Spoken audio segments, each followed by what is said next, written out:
When I was a kid, my grandpa would take my brother and I out to some pond or river and go bluegill fishing. I was never any good, but I still loved it. We would take our catch of the day and cook it up for a delicious beer-battered dinner.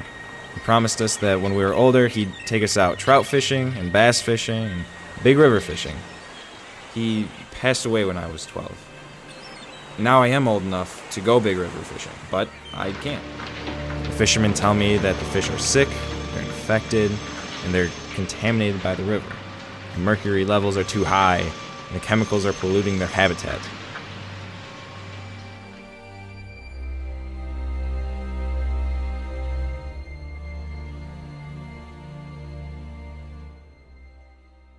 I'm Professor Richard Radisky, and I'm a researcher at the Annis Water Resources Institute here in Muskegon.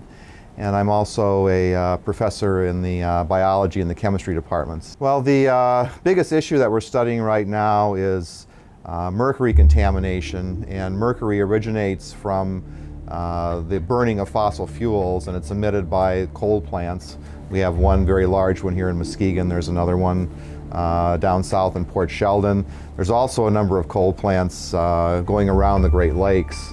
Coal is formed, it's actually old plant material that's compressed, and there's trace levels of mercury everywhere. And when you compress that plant material, you're compressing the mercury and the lead and other metals in there, so when you burn it, it's emitted. All of our inland lakes, and that's lakes like Muskegon Lake, even down to small ponds, they all have fishing advisories for mercury, which means that the fish that live in those lakes that people catch, the mercury levels are too high. It doesn't hurt the fish. It hurts higher level mammals, and we're in that group. Mercury is a neurotoxin. It binds to our nerves, and it causes very severe problems for infants. Affects neural development, intelligence. We do not want to have our younger generation having diminished mental capabilities because of the fish that we're feeding the mothers and things like that. I don't see anything wrong with eating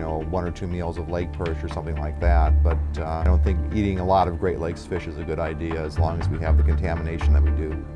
Over a period of time, the Great Lakes levels of mercury will increase. We've seen a very large increase in mercury over the last 10 years just from the continued burning of fossil fuels in the smaller lakes. One of the reasons why power plants are having to put in more extensive air pollution equipment is to reduce that mercury problem. In my opinion, the biggest change we could make is convert the power plants to natural gas. That gives an immediate reduction in mercury and immediate reduction in carbon emissions. So a lot of the renewable energies they're not quite ready yet. I'm James Connie. I'm a junior at the University of Michigan studying industrial and operations engineering. Right now it's not economically viable, just to have the average Joe have on every house a set of solar cells. But that's definitely something that in the market is being pushed toward.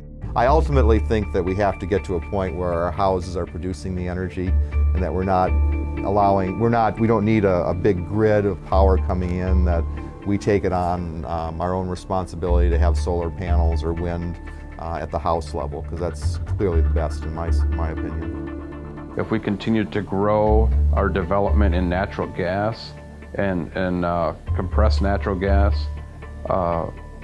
we're going to be very self-sufficient in those items alone. And I think the consumer is ultimately who's going to drive what direction we go into.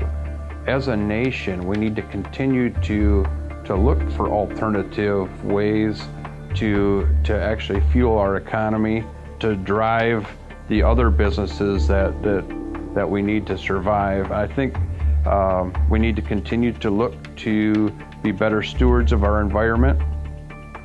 I think we need to look to become more self-sufficient.